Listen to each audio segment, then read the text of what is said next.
உலகெங்கிலும் நடக்கும் முக்கிய நிகழ்வுகளை குறுஞ்செய்தி வடிவத்தில் தெரிந்து கொள்ள ஆதன் செயலியை டவுன்லோட் செய்யுங்கள். ஆதன் செயலியை டவுன்லோட் செய்ய டிஸ்கிரிப்ஷனில் உள்ள லிங்கை கிளிக் செய்யவும். இந்த தை மாதத்துல ஆத்ம சாந்தி பூஜை செய்யணுமா செய்யக்கூடாதா? இறந்த ஆத்மாக்கள் நேரடியாக நீங்க குடிக்கக்கூடிய தர்ப்பணத்தை வாங்கிக்கிடுவாங்க. உங்க இறந்த திதியில கொடுக்குறோம், அப்ப கூட நேரடியா வாங்க மாட்டாங்க, வாங்க முடியாது. அந்த தர்ப்பணத்தை அந்த பலனை வாங்கி கொண்டு போவாங்க. கொண்டு போகும்போது உடனே நீங்க நேரில் பார்த்துக்கலாங்கிறத கேட்கவில்லை. இது நம்ம வேதங்கள்ல சொல்லப்பட்டது. சான்றுகள் இருக்கு, சான்றுகள் ஏடுகள்ல இருக்கு. சாஸ்திர சம்பிரதாயம் முதப்படி 36 தீட்சைகளும் வாங்கி சிவபூஜை பண்ணோம்னா அந்த சிவபூஜைக்கு பலன் கிடையாது. அதுக்கு முதல்ல இறந்தவங்களுக்கு தர்ப்பணம் பண்ணிட்டு அந்த பூஜையை பண்ணால் தான் பலன். தலைமுறைங்கிற சொல்லுக்கு 13 தலைமுறைகள் கொண்டவங்க. ஆனா இப்போ ஒரு 3 தலைமுறை தானே சார் கேக்குறாங்க. அதாவது மந்திரம் சொல்றவங்களே அவங்க எங்கோட்ட குலதெய்வம் கேட்கவங்க பேரை கேட்டோம்னா அப்பாவோட அப்பா பேரே தெரிய மாட்டாங்க. இப்போ அந்த மாதிரி தெரியாத இருக்கிறவங்க என்ன சார்ந்த எல்லோருக்கும்ன்ற ஒரு வார்த்தையை சொல்லிட்டா அவங்களுக்கு போய் சேர்ந்துருமா? ஆமா, என் பித்திருகள் சார்ந்த அதுக்கு தகுந்தாக்க ஒரு 5 பேருக்கு பசியோடு இருக்கவங்க தான் சாப்பாடு பண்ணணும். ஒன்றும் கிடைக்கலையா ஒரு குல பழத்தை வாங்கி ஒரு மாட்டுக்கு கொடுத்துருங்க. சாப்பாடு போட்டது பெருசு இல்லை, அவங்க சாப்பிட்ட இலையை எடுக்கணும், அதுதான் பலன். இந்த காலகட்டத்தில் அன்னதானம் அப்படின்னா எங்கேயோ ஹோட்டலில் வாங்குறாங்க, எடுத்துகிட்டு போய் யாருக்கோ ஒருத்தவங்களுக்கு கொடுக்குறாங்க. இதுதான் அன்னதானம்னாவே மாறிடுச்சு. அவ்வளோ முறைன்னு சொல்ல முடியாது. கடையில் வாங்கி போடுறது அன்னதானம் ஏற்றுக்கிட முடியாது. தினமும் கூட காலம்பரை சிவபூஜைக்கு முன்னாடி பீஷ்மருக்கு தர்ப்பணம் கொடுக்கலாம். மக்களுடைய கருத்து என்னன்னா, அது ஒரு கதாபாத்திரமாக தான் எல்லாரும் பார்க்குறாங்க. அந்த கதாபாத்திரத்துக்கு நாம ஏன் கொடுக்கணும்? முன்னோர்களுக்கு கொடுக்கறதும் சரி. இப்போ நம்ம தாத்தாங்கிறத நம்ம பார்க்கல இல்லை, அது ஒரு கதாபாத்திரம் தானே. நம்பிக்கை தான் வாழ்க்கை. அது பீஷ்மர் இருக்காரோ இல்லையோ, நான் சொல்லிட்டேன். ஏன் நாக்கில் குருவினுடைய வார்த்தைகள் வந்துருச்சு. அதை நம்பினால் அவனுக்கு புண்ணியம், நம்பலைன்னா. ஆதன் ஆன்மீகம் நேயர்களுக்கு வணக்கம். ஆதன் ஆன்மீகம்ல தொடர்ந்து நிறைய விஷயங்கள் பார்த்துட்டு இருக்கோம். உங்க பகுதியில் நடக்கக்கூடிய முக்கியமான நிகழ்வுகளை நீங்க தெரிஞ்சுக்கணும் அப்படின்னா ஆதன் செயலியை டவுன்லோட் செய்யுங்க. அதுக்கான லிங்க் டிஸ்கிரிப்ஷன்ல இருக்கு. ஆத்ம சாந்தி பூஜை நம்ம வாழ்க்கையில எவ்வளவு முக்கியம், நம்ம முன்னோர்களுக்கு பூஜை செய்தால் அவங்க என்ன மாதிரியான சந்தோஷப்படுவாங்க, நம்ம அதனால் என்ன மாதிரியான வாழ்க்கையில் மேன்மை அடைவோம், முன்னேறுவோம் அப்படின்னு சொல்லிட்டு தொடர்ந்து நிறைய விஷயங்கள் பேசிகிட்டு இருக்காரு தென்காசி ஈஸ்வரன் சுவாமிகள் அவர்கள். வணக்கம் சார், எப்படி இருக்கீங்க?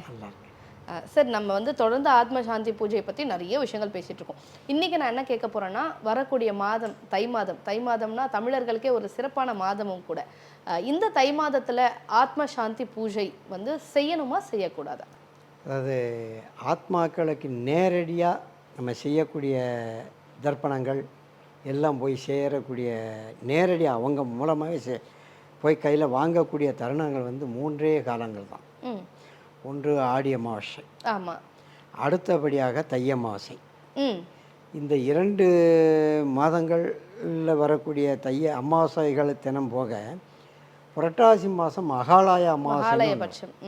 இதில் நீங்கள் செய்யணும்னா 16 நாட்களும் தர்ப்பணம் பண்ணணும், வீட்டிலே வச்சு பண்ணலாம். அந்த 3 காலங்களிலும் அவங்க நேரடியாக இறந்த ஆத்மாக்கள் நேரடியாக நீங்கள் குடிக்கக்கூடிய தர்ப்பணத்தை வாங்கிக்கிடுவாங்க. ஓ, இது நம்ம திதி நாட்களில் கொடுக்குறோம்ல சார், அவங்க இறந்த திதியில் கொடுக்குறோம், அப்போ கூட நேரடியாக வாங்க மாட்டாங்க, வாங்க முடியாது. ஓ, அந்த நேரத்தில் கிம்புருடர்கள்னு ஒரு தேவதைகள் அந்த தர்ப்பணத்தை அந்த பலனை வாங்கி கொண்டு போவாங்க. கொண்டு போகும்போது இவங்களுடைய பூர்வ ஜென்ம காலங்களை பூமியில் ஜனனமாகும்போது எத்தனை தர்மங்கள் செய்தார்கள், எத்தனை பாவங்கள் செய்தாருங்கிறத கணக்கில் எடுப்பாங்க. இவங்க தர்மம் செஞ்சாச்சுன்னா இவங்க பணிவோடு கொடுப்பாங்க. தர்மம் செய்யாமல் அதர்மத்தில் இருந்தாங்கன்னா இந்த அப்படின்னு எரிஞ்சிட்டு போயிடுவாங்க. உடனே நீங்கள் நேரில் பார்த்துக்கலாங்கிறத கேட்கவில்லை. இது நம்ம வேதங்களில் சொல்லப்பட்டது. ஓகே, சான்றுகள் இருக்கு, சான்றுகள் ஏடுகளில் இருக்கு. ஓகே, புண்ணியம் செய்த ஆத்மாக்களுக்கு அவங்களே நேரில் கொண்டு வழிவிட்டு திறந்து பூ போட்டு அவங்கள கொண்டாந்து அந்த தர்ப்பணத்தை வாங்கக்கூடிய அளவுக்கு வழிவகை செஞ்சுருவாங்க. அதை சித்திரகுப்தர் அன்னைக்கு அவங்க பக்கத்தில் போகக்கூடாதுன்னு ஒரு கட்டளை இட்டுருவார்.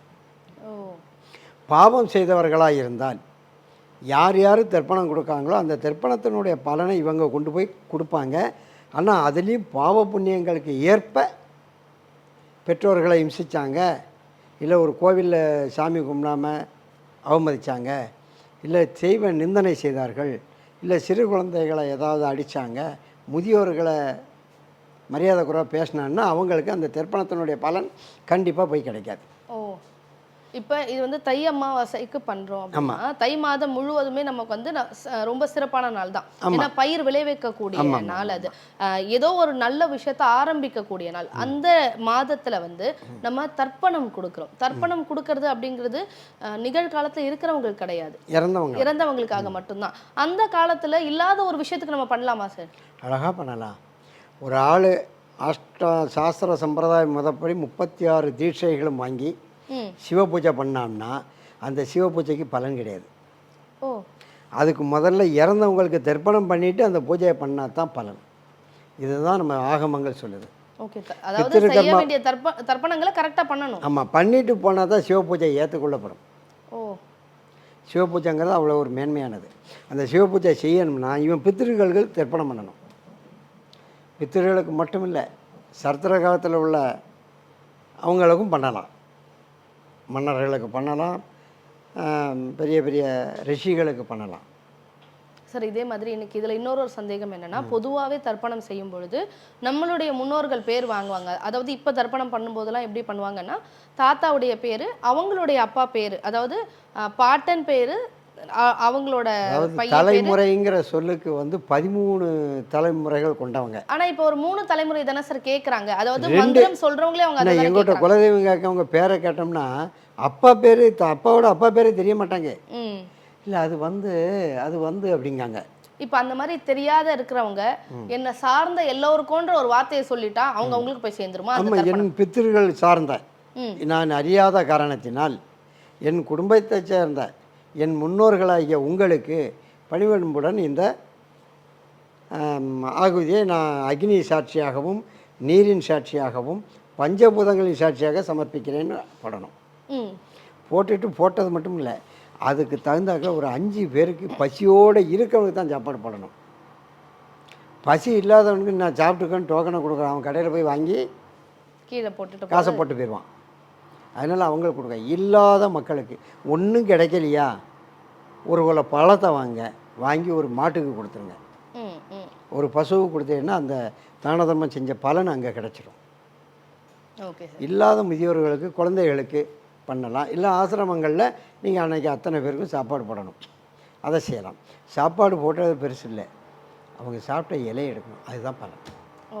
அன்னதானம் போடுறது பெருசு இல்லை சார். ஆனால் இந்த டைமில், அதாவது இந்த காலகட்டத்தில் அன்னதானம் அப்படின்னா எங்கேயோ ஹோட்டலில் வாங்குறாங்க, எடுத்துகிட்டு போய் யாருக்கோ ஒருத்தவங்களுக்கு கொடுக்குறாங்க, இதுதான் அன்னதானம்னாவே மாறிடுச்சு. இந்த மாதிரி செய்யறது வந்து எப்படி சார்? அது அவ்வளோ முறைன்னு சொல்ல முடியாது. அன்னதானங்கிறது நம்மளே செய்து ஒவ்வொரு சிந்தனைகளையும் உங்களுடைய அந்த சமையல் பண்ணிகிட்டு இருக்கும்போது ஒவ்வொரு எண்ண பரிமாற்றம் அவ்வளோ அந்த பித்திருக்களை நினச்சி பண்ணுவாங்க. அது ஒரு பெரிய அதிசயம்.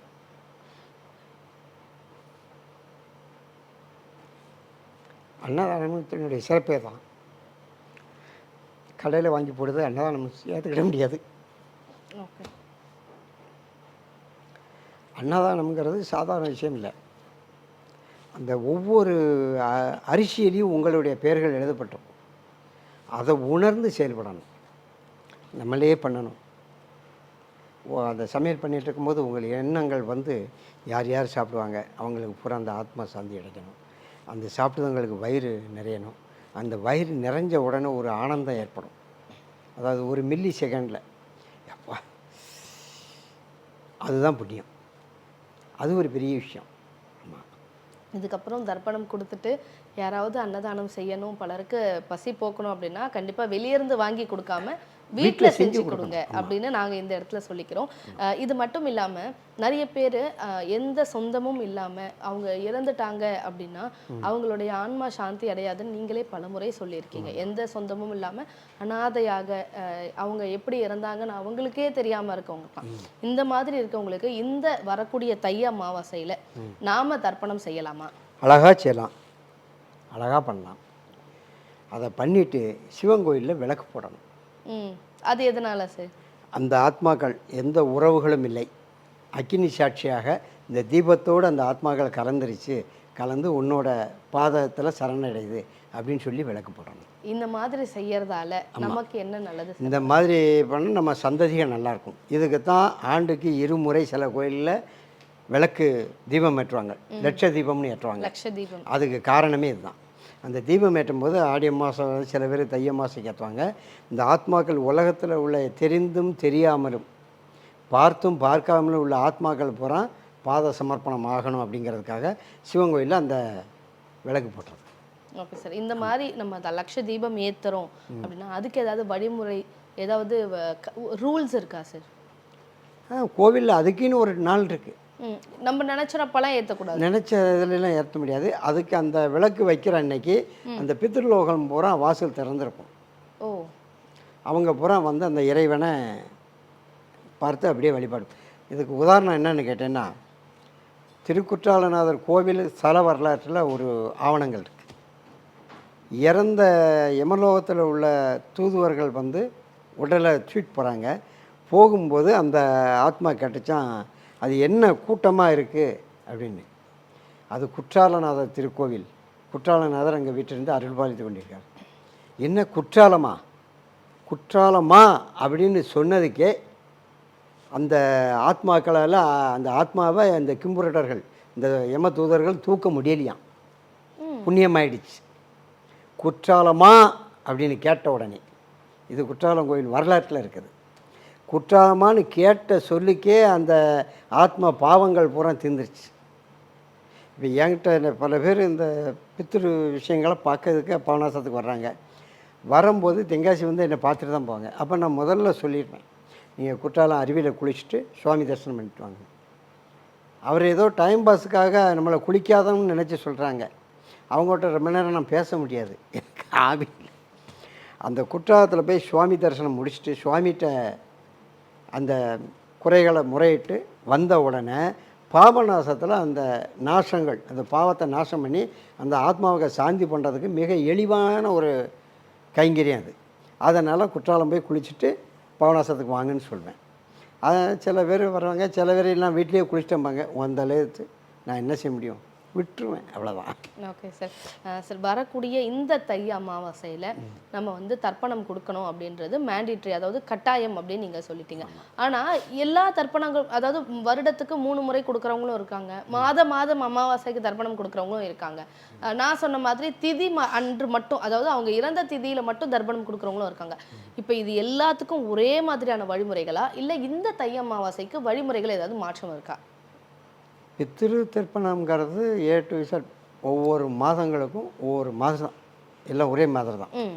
அதில் என்னென்னா அந்த மாத திதி ஆண்டு இதுகளை வந்து அங்கே சொல்லி பிரோஷனம் பண்ணணும்.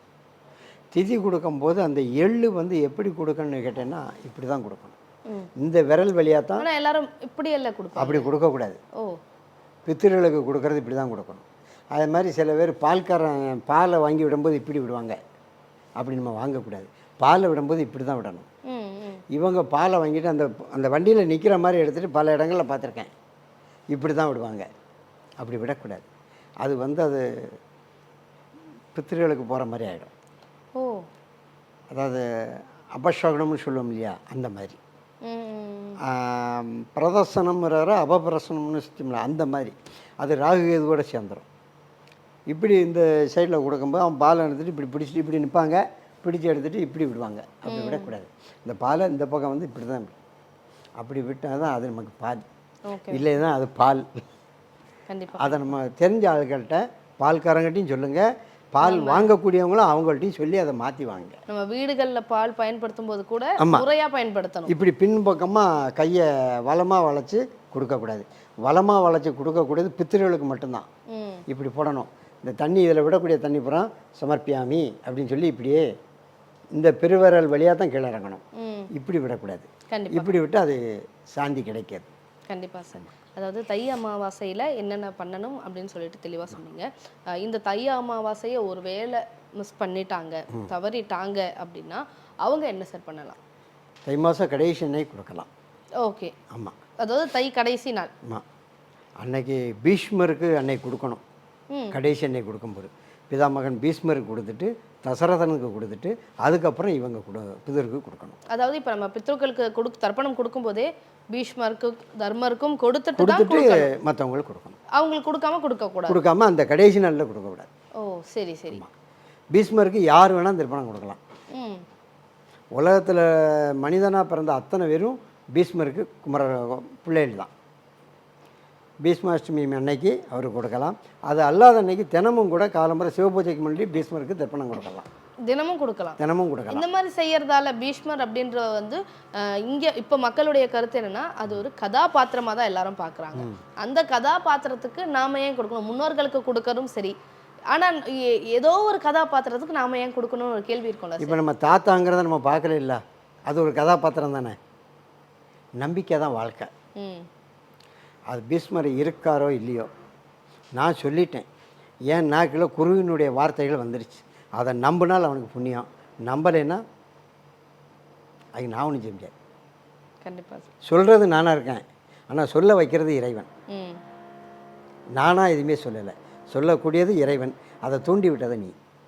அதனால் உன்னுடைய கேள்வி என்னுடைய பதில் ரெண்டையும் ஆட்டி படைக்கவன் இறைவன். நம்ம கையில் ஒன்றுமே இல்லை. நான் அந்த மீடியாத்துக்கு வந்து பேசணுங்கிறது எனக்கு தெரியாது.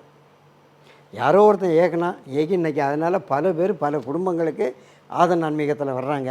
அதனால் இங்கே வேலை பார்க்கங்க அத்தனை பேருக்கு எனக்கு கிடைக்கக்கூடிய புண்ணியம் அவங்களும் கிடைக்கும். சம்பளம்ங்கிறது வேறு, பணம்ங்கிறது வேறு.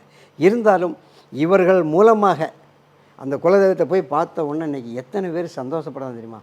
எத்தனை பேருக்கு குழந்தை பாய்க்கும், எத்தனை பேருக்கு திருமணம், வாழ்க்கையில் நிம்மதியாக இருக்கும். அதேமாரி பரசுராமர் சேத்திரத்தில் இந்த ஆத்மாவை கொண்டு அந்த பாதத்தில் வச்ச உடனே புகை வடிவில் அந்த வெள்ளி பதுமையிலிருந்து பாதத்தில் போய் சரண்டர் ஆகும்.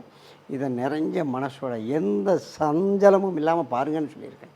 பல ஆமாம் பார்க்க முடியும், அழகாக பார்க்கலாம்.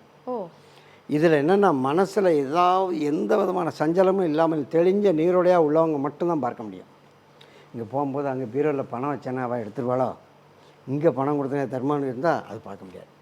நிறைஞ்ச மனசோட அந்த பரசுராமரை மட்டும் மனசில் நினச்சிட்டு அந்த தகடை பார்த்தோம்னா அதிலிருந்து அந்த புகை வடிவில் 1 இன்ச்சு கணத்தில் இந்த அளவில் அந்த உருவ திருமேனியோடு அந்த பாதத்தில் போய் சரண்டராக பார்க்கலாம். புகை வடிவில் போகும். இன்றைக்கி கூட ஒரு 2 நாளைக்கு முன்னாடி கூட சேலத்தில் இருந்து ஒரு ஆள் வந்தார். வந்து பண்ணிவிட்டு ரொம்ப சந்தோஷம் இருக்குது. நீங்கள் சொன்ன மாதிரி நான் இதை எதிர்பார்க்கவே இல்லைன்னு ரொம்ப ஒரு மனசு பூரிப்போட போனார். அந்த மாதிரி ஒரு சந்தோஷப்பட்டு அவங்க போகும்போது இந்த குலதெய்வத்தை சொன்ன பலன் எங்களுக்கு ரொம்ப ஒரு பெரிய உற்சாகமாக இருக்கும்.